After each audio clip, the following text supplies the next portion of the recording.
I ain't folding under pressure, I ain't switching for no hoe. I ain't talking to no cop and I ain't telling on my bros. Ain't no killer, but don't push me, fingers itching on that pole. What's good, YouTube? It's your boy K-Flex. I'm back here with another video. And today, I got a video about the draft, okay? Now, real quick, I hope everybody had a great Christmas. Merry Christmas. Hope y'all got what y'all wanted and whatnot. I didn't make no videos on Christmas or Christmas Eve because I just wanted to stay in the Christmas spirit. And the Miami Dolphins honestly haven't gave us anything to be that joyous about, okay, these last few weeks. So we ain't really, you feel me? I ain't really want to make a video on Christmas, okay? I didn't want to ruin the Christmas spirit, okay, and remind y'all of what happened on Sunday. Now that Christmas is over, let's talk about the draft a little bit and how this last game affects the draft, because let's be honest, this last game that we're playing this season doesn't really matter at all for either team. It's not even like we're playing a spoiler to them in a situation like that. This game literally doesn't matter at all, okay? Now both teams are going to be trying. Well, I know the Miami Dolphins are. Xavier Howard, I think, is going to be playing. He's practicing, so he's probably going to be playing. So it's not like, you know, both of these teams are just throwing in the towel and giving up. They're going to be playing good football. They're going to be trying. I'm definitely going to watch the game. Like I said, I'm going to root for the Miami Dolphins. I'm going to watch the game. I'm going to, you know, just look at the players and whatnot. It might be Ryan Tannehill last game, low key. But anyways, I'm definitely going to watch it, even though the game is not for anything in particular. So the only thing this game really is important for is draft order. Now, I was looking at the draft order, and as I can see on the screen, the Miami Dolphins currently have the 15th pick if the draft were to start today. But we have a whole nother week of football and things could change. Now, real quick, this is how the rules go for the draft. Okay, obviously, the worst team gets the better pick. Now, how they decide in case of a tiebreaker is they look at the strength of schedule. Whoever had the easiest schedule but also had the worst record gets the first pick over the other team. So if two teams are 4-12, but one team played harder teams and are 4-12, they'll get the worst pick, okay? And the other team that played the easier teams, they'll get the better pick. So say they was gonna get the third and the fourth pick. The 4-12 team that lost to the Patriots and the Saints or whatever, they would get the fourth pick, and then the 4-12 team that lost to, say, the Buccaneers or the Cardinals, they'd get the third pick. So that's how that works, okay?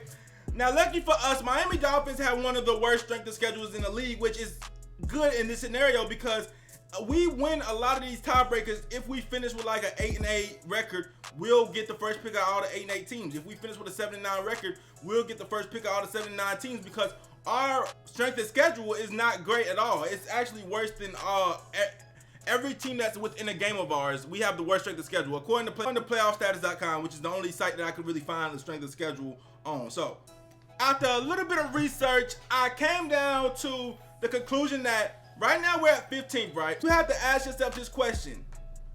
Would it be better for us to lose or win this game that doesn't really matter, okay? Now, obviously, it's the Bills, and I know a lot of people are like, oh, it's the Bills, it's the rivalry, you should always root for the Dolphins, and I agree. And, you know, I said I personally am going to be rooting for it.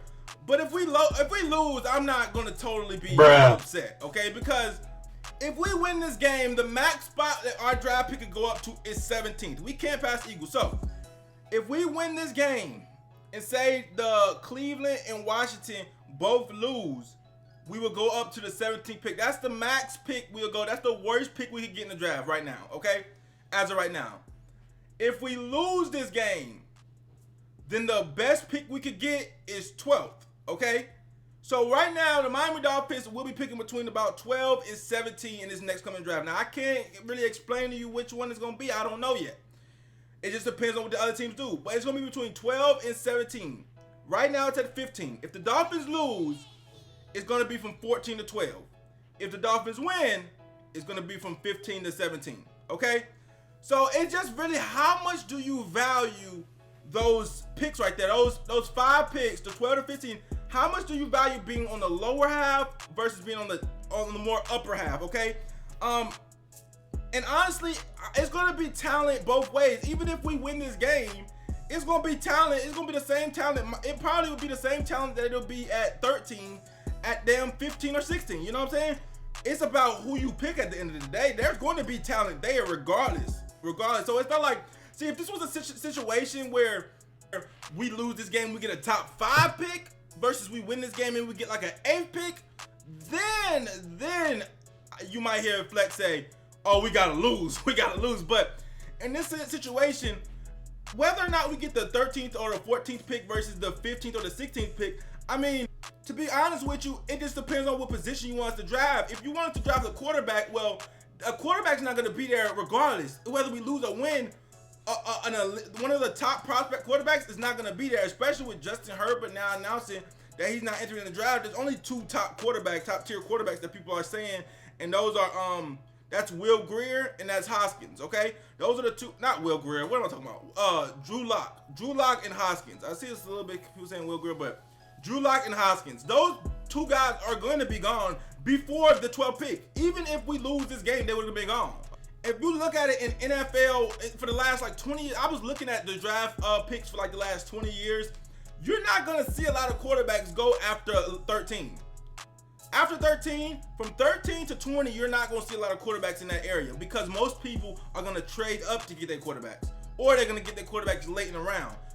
From 13 to 20, though, you're not going to see, and that's what the Dolphins are most likely going to be picking, from 13 to 20, unless we get lucky and get the 12th pick, which even then, quarterbacks really don't get drafted at the 12th either. The only one I've seen that got drafted as late as 12 was Deshaun Watson. So I say that to say, when you're looking at our draft pick, we're not in a good position to get a quarterback unless we trade up, which if we trade up, we have to give up another pick, and I think we have too many holes to do that.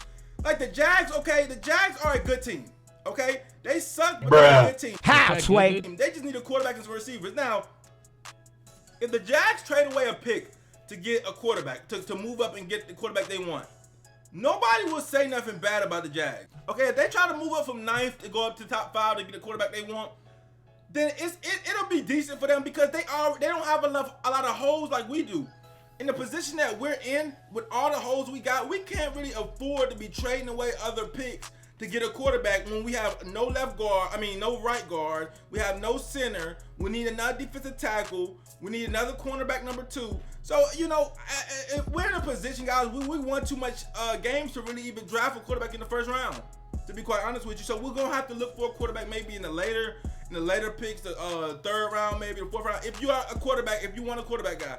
But to be honest with you, I think any quarterback that we get at 15th, because Hoskins and Drew Lock's not going to be there. So any quarterback that we would get at 15th would be an automatic reach when we can get one of the best players at another position. So more than likely, I think regardless whether we win or lose the game against the Bills, it doesn't matter. We're going to have the 12th through the 17th pick, and at the end of the day, we're going to be able to get one of the best players at their position. We're going to be able to get a great player. So it is not necessary that we lose this game to get a good player. Does it increase our chances to get a good player if we lose this game? Yes.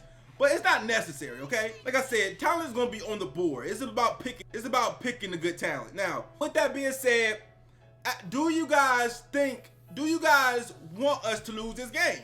All right? Or would you say you hope we win?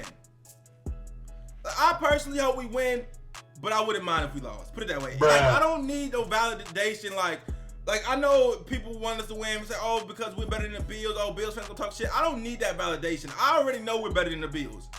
All right? I already know that. I don't need us to beat the Bills this last week to prove. You know what I'm saying? It would be nice to end on a happy note, though, a happy victory with, our young guys balling, hopefully. That would be a nice way to end, but I don't need the validation of beating the Bills to what does that prove to me? That doesn't prove anything. All we do is go 8-8 and we get a worse pick. However, I would never root for us to lose against the damn Bills either, and I just chalk it up as a win-win situation, to be quite honest with you. We can't lose in this next game, put it that way. Whether we get the better pick or we beat the Bills, either way, it happens, okay?